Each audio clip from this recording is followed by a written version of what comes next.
आजचा दिवस आहे आणि कालचा दिवस तर अभूतपूर्व होता. आज पाऊस पण पडतोय. शेवटी काय असतं, लेकरं डोळ्यासमोर ठेवले की माणसाला रस्त्यावरती उतरावं वाटतं. प्रत्येक वेळेस आमच्या मराठ्यांनी नेते डोळ्यासमोर ठेवले होते. आपला नेता मोठा झाला म्हणजे आपल्या लेकराला न्याय मिळाला. परंतु 70 वर्ष मराठ्यांच्या गोरगरिबांनी नेते मोठे केले, पण त्यांनी आमचे लेकरं मोठे केले नाही. म्हणून आता तिसरा टप्पा झाला आहे, तिसरा आपला दौरा झाला आहे तिसऱ्या जिल्ह्यात. आता आज लातूर जिल्ह्यात आहे. लातूर जिल्ह्यातला मराठा आणि पुऱ्या मराठवाड्यातला आणि पूर्ण महाराष्ट्रातला मराठा स्वतःच्या मुलाला न्याय मिळावा म्हणून रस्त्यावर यायला लागला. प्रत्येकाला आशा आहे, म्हणजे वयोवृद्ध असतील, आमचे आजी आजोबा असतील, त्यांनाही वाटतं नातवाला न्याय मिळाला पाहिजे. आपण हाल भोगले, परंतु आता आपल्या लेकरांनी नाही भोगले पाहिजेत. म्हणून सगळेचे सगळे मराठी रस्त्यावरती यायला लागलेत. आणि आमच्या मुलाच्या न्यायासाठी आम्ही का रस्त्यावर येऊ नये? त्यांना आरक्षण असून ते रस्त्यावर यायला लागलेत. आम्हाला तर आरक्षण नाही आहे, आम्ही का रस्त्यावर येऊ नये? म्हणून शांततेत महाराष्ट्रातला आणि या ठरलेल्या जिल्ह्यातला मराठा एकत्र यायला लागला. शहरातले मराठी स्वतःचे घरं, दुकानं, नोकरी, एक दिवसासाठी सगळे बंद कामं ठेवून आंदोलनात सहभागी व्हायला लागले. तसंच प्रत्येक जिल्ह्यात राज्यात होणार आहेत. काल भाषणामध्ये प्रखरतेनं देवेंद्र फडणवीस यांच्यावर जोरदार तोफ टाकलेली आहे तुम्ही, आणि थेट त्यांच्यावरच बोट दाखवले की हे सगळं तेच करून आणतात, असं तुमच्या भाषणाचा एकूण मतितार्थ होता. हे बघा दादा, मी त्यांना समजून सांगितलं. आता त्याचा अर्थ त्यांनी काय काढायचा ते त्यांनी ठरवायचं. त्यांचे माकडं असणारे जवळचे आमच्याच मराठ्यांचे काही तिकिटासाठी, आमदार मंत्री व्हायसाठी ते आता बोलते ना. आम्ही समजून सांगितलं त्यांना खरं काय आहे.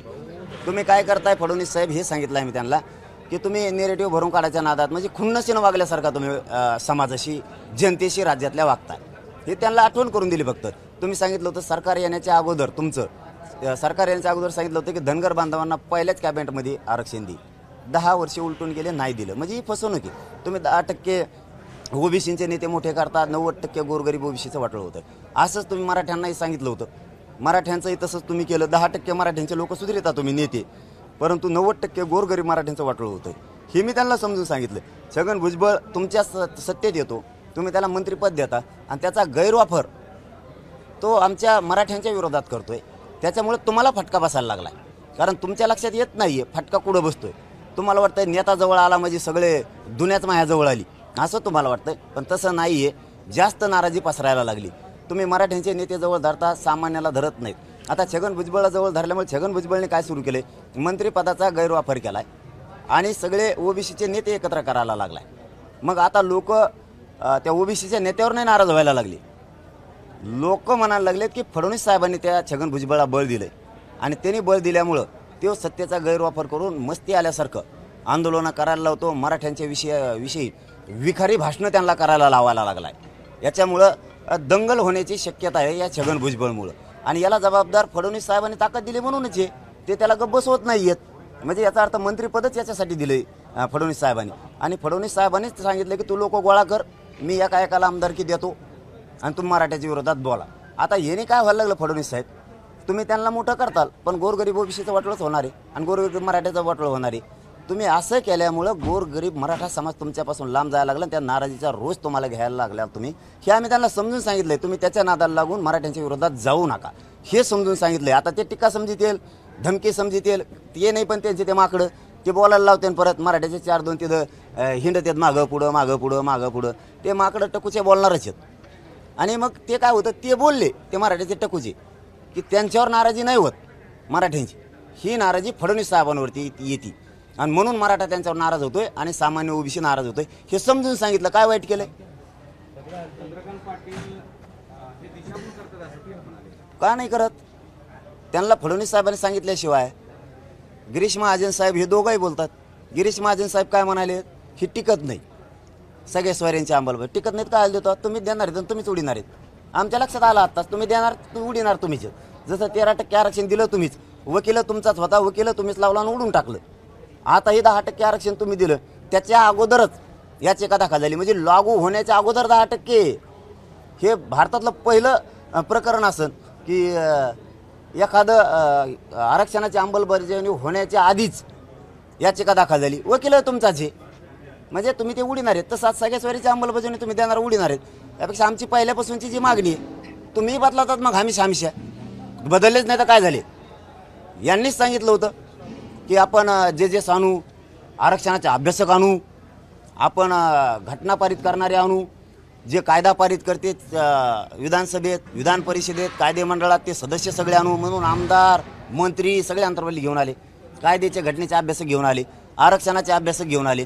इतकंच नाही तर जजसुद्धा 4 जज लोकांना, न्यायाधीशांना सोबत घेऊन आले आणि म्हणले आता आपण काय करूयात, सरसकटनं त्यांचं लय पोट दुखत आहे नेत्याचं, तर आपण ज्या मराठ्यांची नोंद निघाली आणि ज्या मराठ्यांची नोंद निघाली नाही, ज्या मराठ्यांची नोंद निघाली त्या आधारावर न निघालेल्या मराठ्यांना आपण आरक्षण देऊ आणि असं ठरवून म्हणू की त्यांचा आणि यांचा व्यवसाय एकच आहे म्हणून देऊ, सगळे सोयरे म्हणून देऊ. आणि आता तुम्हीच म्हणताय टिकणार नाही, म्हणजे तुम्ही मराठ्याला फसवायला लागलात आणि मराठ्यानं तुम्हाला फसल्यावर नाही का घरी बसा लागायचं. सगळे सोयरीची अंमलबजावणी बी द्यायची, ती टिकवायची तुम्हीच. आमची मूळ मागणी आहे, तुम्ही बदललात ना, आमच्या मूळ मागणीवर आम्ही पुन्हा आलो. सगळ्या सोयरीसुद्धा अंमलबजावणी पाहिजेच आम्हाला, तो मुद्दा सोडत नाहीत आम्ही. आणि मराठा आणि कुणबी एकच आहे हे सुद्धा आम्हाला कायद्यात रूपांतर झालेलंच पाहिजे. आता गॅजेट पण आम्हाला लागू झालेलीच पाहिजे. आमची ही मागणी 29 ऑगस्टपासून आहे, आज नाही. केवळ आता 3 दिवस उरलेले आहे आणि या दरम्यानच्या काळामध्ये तुमचा काही संवाद झालाय का मंत्री किंवा आपल्या प्रतिनिधींशी? हो, शंभूराजे देसाई साहेबांची काल बोलणं झालं, रात्री बोलणं झालं आज की ते करतायत. आमचे गॅजेटसाठी पूर्ण तयारी आहे. आम्ही गॅजेट आणतोय, सातारा संस्थांचं आणतोय, बॉम्बे गव्हर्नमेंटचं आणतोय आणि सगळ्या स्वारीच्या अंमलबजावणीविषयी करतोय. मी रात्रीही त्यांना सांगितलं, काल रात्री सांगितलं आणि आज रात्रीसुद्धा सांगितलं की आमच्या व्याख्याप्रमाणे आम्हाला पाहिजे. ती टिकवायची जबाबदारी पण सरकारची आहे, कारण सरकार आम्ही नाही आहे. तुम्ही फसवणूक होईल असं होता कामा नाही. आणि त्यांनी सांगितलं आम्ही जे आहे ते कायद्यात टिकणारं देणार आहेत तुम्हाला, त्याची काळजी करू नका. त्यामुळं आम्ही शंभूराजे देसाई साहेबांवरती विश्वास ठेवलेला आहे 100%. आणि आम्ही आमच्या मूळ मागणीवर सुद्धा ठाम आहेत की मराठा आणि कुणबी एकच आहे. बाकीच्या जशा 83 क्रमांकाला जी कुणबी आहे, मराठ्यांची पोटजात कुणबी होती, दोघांचा व्यवसाय सारखा आहे, दोघांचाही रोटीबिटी व्यवहार आहे. सरसकट मराठ्यांना कुणबी प्रमाणपत्र द्या, या मागणीवर सुद्धा आम्ही 29 ऑगस्टपासून ठाम आहेत. कारण बाकीच्या जशा पोटजाती घातल्यात, 180 जाती घातल्या, त्याच्यानंतर 90ला काही जाती घातल्या, 94ला काही जाती पोटजाती उपजाती म्हणून घातल्या, तर मराठ्यांचं सुद्धा पोटजात कुणबी आहे. तसंच सगळ्या मराठ्यांना सरसकट कुणबी प्रमाणपत्र द्या आणि गॅजेटचं सुद्धा सांगितलं की तिनेही लागू करा. डेडलाईनबद्दल काही झाली चर्चा? नाही, त्याच्याबद्दल काही नाही. करतील 13 तारखेच्या आत. मराठ्यांनी विश्वास ठेवला म्हणल्यावर आम्ही ठेवणार आहेत. आम्ही गडबड करणार नाहीत, परंतु आम्ही ओबीसीतून घेणार आणि टिकणारं घेणार, हे मात्र खरं आहे. ते बदलतेत, आम्ही बदलणार. असं कळालं की तुम्ही काल नांदेडमधील प्रखरतेनं बोलल्यानंतर थोडं तुम्ही सौम्य व्हावं अशी एक विनवणी सुद्धा करण्यात आल्याचं कळतंय. कारण तुम्ही सुरू इकडे येण्यापूर्वी जे आंतरवेलला अशोक चव्हाण आणि संदीपान मुंबई आले होते, त्यांच्या भेटीचंही कारण असं होतं की तुम्ही थोडं सौम्यपणे सरकारवर टीका करावी अशा पद्धतीचं. नाही, तसं काही मी नाही खोटं बोलणार नाही. लगेच म्हणलो असतो मी, म्हणलो का नाही इथून मागं जे मंत्री आले त्याला जे आलं तेच बोलले, ते सांगितलं. मी खरंच सांगतो, मी नाही पोटात ठेवत. त्यांनी त्या विषयावर विषयच नाही झाला. विषय याच्यावरच झाला की गॅजेटबाबत. त्यानंतर शंभूराजे देसाई साहेबाला त्यांनी फोन लावला, 1-2 मंत्र्यांनाही लावला. त्याच्यानंतर त्यांनी आयुक्त साहेबाला आपल्या संभाजीनगरच्या लावला की गॅजेट आणलं होतं तुम्ही, त्याच्याबद्दलचं काय, कशी त्याचे आत्तापर्यंत काय केला आहे अभ्यास, हे याबद्दलच ती चर्चा झाली. आणि मी मुख्यमंत्र्यांना उपमुख्यमंत्र्याला सांगतो आणि याच्यात जरा लवकरच मार्ग काढायचा आम्ही बघतो, एवढंच बोलले. कारण आंतरवाली असा विषय कोणत्या पक्षाचा आला तरी ते मराठ्यांचं केंद्र तिथं वापस जा म्हणता येत नाही. पण माझ्या मराठ्यांना माहिती आहे, किती मंत्री आले, किती आमदार आले, किती नेते आले, ह्यो कोणाचा होत नाही, ह्यो समाजाचा आहे. आणि मी समाजाच्या बाजून ठाम आहे. जरी सरकारने आम्हाला फसलं तर मी डबल समाजासाठी लढन, त्यात काय वाईट आहे. चूक कोणाची होती? सरकारची होती, माझी होती, समाजाची होती, तुमची होती. चूक कोणाची होत असती? त्याला काय, चूक झाली तरी मी समाजाच्या बाजूने ते सोडून देऊ, परत दुसरं सुरू करूच. बंद नाही, समाजासाठी शेवटच्या क्षणापर्यंत लढतो. शेवटचा मराठ्यांचा माणूस ओबीसी आरक्षण घालूच तर मी गप्प बसत नाही ना. मग जरी आता यांनी गैरसमज पसरायला सुरुवात केली सगळ्या सोयऱ्यांच्या बाबत, ते किती बाऱ्या बदललेत? ते नाही का बदलले? धनगर बांधवांच्या आरक्षणाच्या बद्दल पहिल्या कॅबिनेटमध्ये देऊ म्हणले, आणखीन दिलं नाही. बदललेच ना. आम्ही आमच्या 29 तारखेच्या मूळ मागणीवर येतो, सरसकट मराठ्यांना ओबीसीत घ्या, सरसकट मराठ्यांना कोणी प्रमाणपत्र. हे बदल नाही ना, नवीन मागणी नाही, पहिल्या दिवसापासूनची मागणी. गॅजेटची पहिल्या दिवसापासून आहे, त्यात काय एवढं? तुमच्या आंदोलनाचा काल एक दिसून आलेला आहे. ESBC जो नवीन प्रवर्ग केला आहे आणि EWS या दोन्ही प्रवर्गातल्या मुलींना 100% शिक्षण मोफत केलं आणि तुम्ही मागणी केली होती मुलींना शिक्षण मोफत द्या आणि त्यासाठी तुम्ही चंद्रकांत पाटलांशी पाठपुरावा सुद्धा केला. हो, CM साहेबाला मी 4-5 मला वाटतं अंतरवालीत असताना 5-7 दिवसापूर्वी बोललो होतो. CM साहेबालाही त्यांनी सांगितलं होतं, शंभूराजे साहेबांनी सांगितलं होतं, 4-2 मंत्र्याशी त्यावेळेस बोलणं झालं होतं आणि आपल्या मीडियाच्या बांधवाच्या माध्यमातूनही सांगितलं होतं. तुम्हाला जर फोनवर ध्यानात नसलं राहिलं तर मीडियाच्या बांधवाच्या माध्यमातून सांगतो, जो मुलींसाठी तुम्ही 100% मोफत शिक्षण केलं आहे त्याची अंमलबजावणी नाही आहे. आता तुमच्या माध्यमातून कळतं आहे, मला माहीत नाही अंमलबजावणी केली म्हणून. जर केली असली अंमलबजावणी मोफत शिक्षणाची मुलींची तर सरकारचं कौतुकच, कारण जर अंमलबजावणी केली असली तर देणाराचं कौतुक केलं पाहिजे या मताचे आम्ही आहेत. आमच्या मराठ्यांचं मोठं मन आहे, मनापासून खरंच त्यांचा सगळ्या मराठा समाजाच्या वतीनं सगळ्या जातीच्या मुलींना मोफत शिक्षण केल्याबद्दल आंदोलन मराठ्यांनी केलं, पण न्याय एकट्या मराठ्यांनी नाही घेतला. सगळ्यांच्या लेकीबाळीला, मग जात कोणची असू द्या या राज्यात, सगळ्यांच्या लेकीबाळीला मराठ्यांच्या आंदोलनामुळं मोफत शिक्षण मिळालं आणि सरकारनं त्याची अंमलबजावणी केली. त्याबद्दल मराठा समाजासह सगळ्या जाती धर्माच्या जनतेच्या वतीनं सरकारचं मनापासून आभार, कौतुक. पण ते कायम टिकून ठेवा आणि ज्या मुलींचे याच्या अगोदर ॲडमिशन झाले, अंमलबजावणी केली नव्हती, त्याच्या आत ज्या फीस घेतल्यात ते वापस द्या. शेवटचा प्रश्न विचारतो की दररोज गर्दीचे विक्रम होत आहेत, मराठी एकत्र येत आहेत, पाऊस असताना सुद्धा, काल पावसात सुद्धा मुसळधार असला तरी मराठी एक येणार, कडक उन्हाळा असला तरी येणार. कारण आम्हाला वेदना तितक्यात, आमचे लेकरं खूप हाल भोगतायत, खूप हाल भोगतायत. अति मराठा कसा सहन करणार आहे? शेतीतले कामं करायचे आहेत, पोरं शिकवायचे आहेत, पण उपयोगच होत नाही म्हणून लोक शेतीतलं सुद्धा काम एक दिवस टाळतात, पण आंदोलनात सहभागी होते. आता यांना आरक्षण असून हे एक ताकदीनं रस्त्यावर उतरायला लागले. मग माझा मराठ्याला आरक्षण नाही म्हणल्यावर तो किती ताकदीनं उतरेल? तो घरी कसा राहील?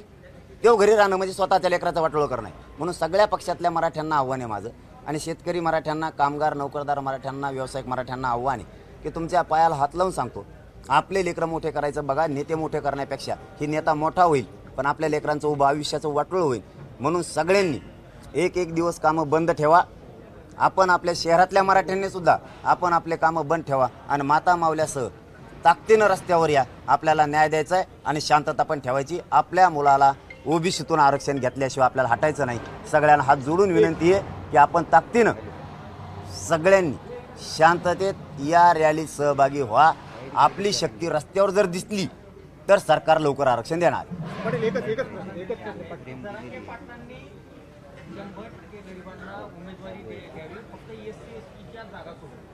ठरू ना, वेळ आल्यावर ठरू. तुम्ही आता म्हणालात की आमचं जर सरकार आलं तर मी 100% समाजाला हे देऊ, म्हणजे न्याय देऊ. मग तुम्ही 288 जागा लढवल्या तर निश्चित केला. 13 तारखेनं ठरू. काय गडबड नाही करायची. त्यांनाही कळालंय आम्ही टायमाला केल्यावर काय होतं. आता काय असतं, समाजाचं हित बघायला लागतं मला. 200 जण समोर उभा राहिलेल्यांचं हित नाही बघून जमणार मला. मग त्या सरकारमध्ये आणि त्या राजकारणात माहीत काय बदल. 200 जण येऊन करते, रा रा रा रा करा उभा मी आमदार होईन. तो आमदार होशील पण जात बी संपली नाही पाहिजे ना, आणि तो होतोय का नाही हे बी बघायला लागेल ना. इथं समीकरण राजकारणात जोडायला लागतात. या 200 जण माया अवतीभोवती फिरणाऱ्या महाराष्ट्रातल्या यांच्यासाठी करोडो मराठ्यांचं नाही वाटोळं करू शकत. त्यामुळे माझ्या मराठ्यांची शान कशात राहील, माझा मराठा समाजाची पावर राज्यात कायम कशी राहील हे मला बघावं लागणार आहे. मराठाच किंग राहायला पाहिजे, त्याच्या हातात पावर राहिली पाहिजे. गोरगरीब मराठ्यांच्या, गोरगरीब ओबीसींच्या हातात पावर राहिली पाहिजे, हे स्वप्न आहे माझं. त्यापेक्षा पाडा म्हणण्यात बिले ताकद आहे ना, पाडा की घरी ते लय सोपं गणित आहे. पण आम्ही ठरवणार आहेत उभा करायची का पाडायची. जर समीकरण 4-5 जातीचं आमचं जुळलं 288 उभा केले, पण समाजाला विचारू. समाज जर म्हणला उभा करायची तर उभा करू, नाही तर 288 उभा करायची का पाडायची हे लांब निर्णय. आणखीन 2-3 टप्पे राहिले आमच्या दौऱ्याचे. ते झाल्यावर आम्ही 100% असा बॉम्ब उडविणार आहेत, यांना कुणाला सुधारणार नाही. धन्यवाद. लोकसभेची पुनरावृत्ती म्हणावं का त्याला? लोकसभा आणि लोकसभेला मी कुठं कोणाला पाडा म्हणलो, मी कोणाला नाव नाही घेतलं. माझा समाजाने ठरवलंय कुणाला पाडायचं आणि काय करायचं.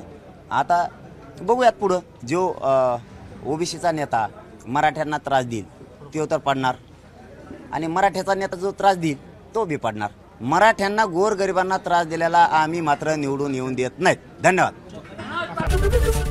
एबीपी माझा, उघडा डोळे बघा नीट.